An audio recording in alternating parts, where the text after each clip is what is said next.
আসা যাক তালসারীর কথায়। এখানে সুবর্ণরেখা নদী সমুদ্রে মিশেছে, সেই নদীতেই চলে নৌকো বিহার।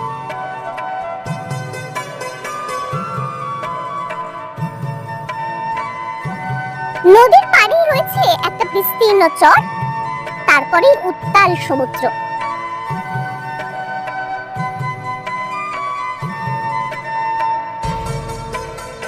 নৌকোয় চেপে নদী পেরিয়ে পৌঁছে যাওয়া যায় চরে। ভাড়া পড়ে জনপ্রতি 100 টাকা।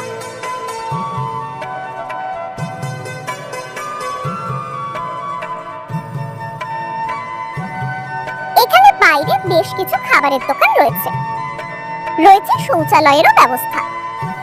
দীঘা থেকে দূরত্ব 8 কিলোমিটার। পরবর্তী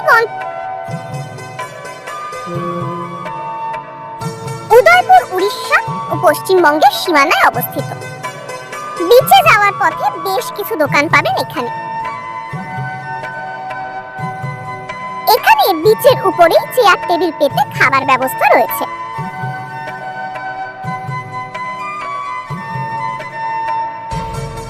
সমুদ্রের জলে পা ডুবিয়ে চিংড়ি কাঁকড়ার স্বাদ নেওয়া যায় এখানে।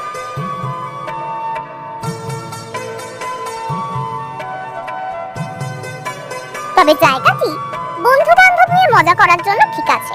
এখানে বাইকও ভাড়ায় পাওয়া যায়, সেই বাইক নিয়ে বিচ ধরে যাওয়া যায় তালসারীর দিকে। বাইকের ভাড়া পড়ে 100 টাকা। তবে উদয়পুর বিচটি ফ্ল্যাট হওয়ায় এখানে ঢেউ কম, তাই ভালোভাবে স্নান করা যায়। তবে সকলের কাছে আমাদের বিনীত অনুরোধ, দয়া করে মদ্যপ অবস্থায় জলে নামবেন না এবং বোতল ভেঙে বিচে ফেলবেন না। তৈরি হয়েছে এই পার্কটি।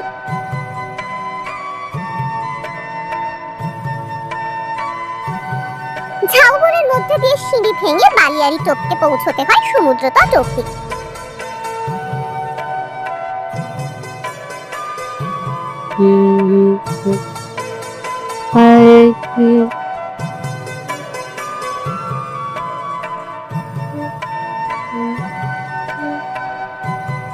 এখানে ঢোকার মুখেই দারুণ সুন্দর পেয়ারা ও শশা মাখা পাওয়া যায়। সেখান থেকেও সমুদ্রের সুন্দর ভিউ পাওয়া যায়।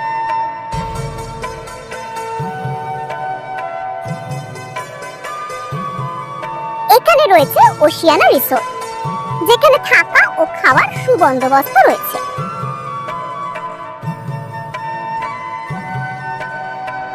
এবার আসা যাক মূল দীঘার দর্শনীয় স্থানগুলোর প্রসঙ্গে। আপনি কি পুরনো দিনের দীঘার ঝাউবনকে খুব মিস করছেন? তবে ঘুরে নিতে পারে দীঘার নেচার ট্রেল। ঝাউয়ের জঙ্গলের মধ্যে দিয়ে 1.5 কিলোমিটার পায়ে হেঁটে এই নেচার ট্রেল। তার পাশেই রয়েছে উত্তাল সমুদ্র।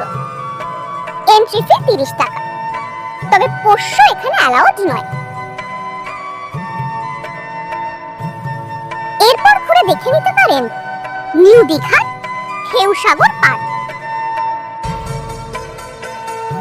এটি বেসিক্যালি একটি অ্যামিউজমেন্ট রয়েছে, রয়েছে গেমিং জোন। তবে সন্ধ্যার পর এই পার্ক দেখতে খুব সুন্দর লাগে। সঙ্গে বাচ্চা থাকলে এখানে অবশ্যই আসুন, বাচ্চারা খুব আনন্দ করতে পারবে এখানে। এছাড়াও এখানে রয়েছে ময়ূরপঙ্খী নৌকো এবং বিভিন্ন খাবারের স্টল। তবে ভেতরে জিনিসপত্রের দাম একটু বেশির দিকেই।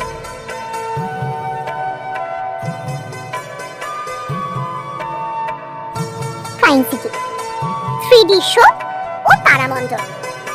এন্ট্রি ফি পার হেড 30 টাকা। এরপর ঘুরে দেখে নিন দীঘার মেরিন অ্যাকোয়ারিয়াম। এর বাইরে ঢোকার মুখেই রয়েছে বিশাল একটা তিমির কঙ্কাল, যা 2012 সালে দীঘাতেই পাওয়া যায়। ভেতরে বিভিন্ন প্রজাতির মাছ রয়েছে। এবার চলুন ঘুরে দেখি অমরাবতী পার্ক। দীঘায় রোপওয়ের অভিজ্ঞতা নিতে হলে চলে আসুন অমরাবতী পার্কে। পার্কটি বেশ বড় ও সাজানো গোছানো, বোটিংয়েরও ব্যবস্থা। অমরাবতী পার্কে ঘুরে দেখে নিতে পারেন কাজল দিঘি। দীঘায় টয় ট্রেনের অভিজ্ঞতা নিতে চাইলে এখানে আসতে পারেন। অবশ্যই ঘুরে দেখুন ওল্ড দীঘা বিশ্ব বাংলা পার্ক। পার্কটি খুব সুন্দরভাবে সাজানো হয়েছে। চম্পা নদী এখানে বঙ্গোপসাগরের সাথে মিলেছে। দীঘা থেকে অটো, টোটো বা ফটফটি করে পৌঁছে যাওয়া যায় এখানে। ভাড়া পড়বে 150 থেকে 200 টাকা। এখানে এলে মাছের বাজারটি অবশ্যই ঘুরে দেখবেন। বিভিন্ন ধরনের মাছ পাওয়া যায় এখানে। চাইলে বাড়ির জন্য মাছ কিনতেও পারবেন এখান থেকে। এই ভিউটাও দুর্দান্ত।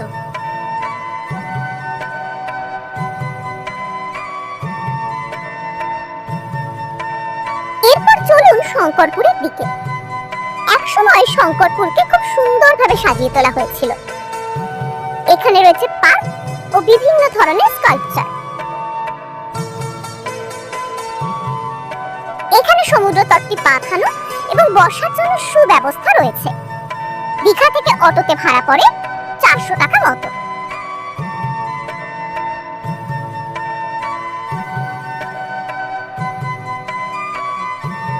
এবার শঙ্করপুর থেকে এগিয়ে চলুন তাজপুরের দিকে।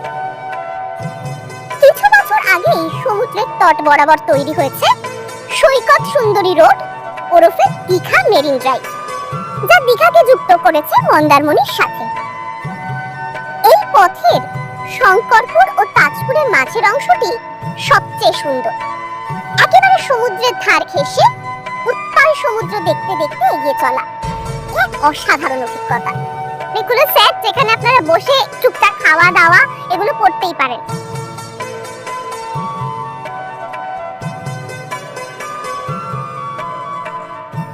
এবং বেলাভূমি ফ্ল্যাট, তাই স্নানও করা যায় এখানে।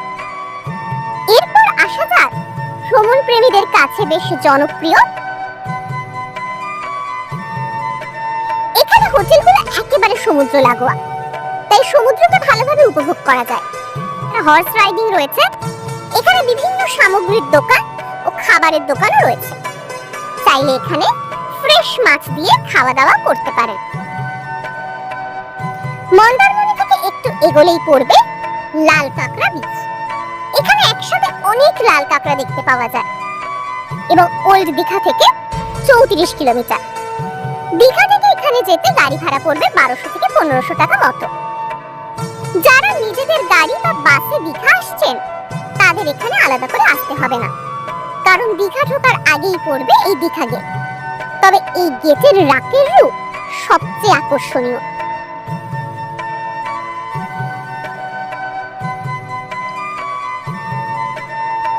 দীঘা থেকে একটা গাড়ি ভাড়া করে নিয়ে একদিনে একে একে পূর্ব দিকের সব দর্শনীয় স্থানগুলোই ঘুরে দেখে নিতে পারবেন।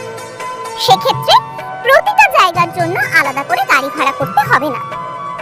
দীঘায় কিন্তু এখনো দেখার জিনিস বাকি রয়ে গেছে।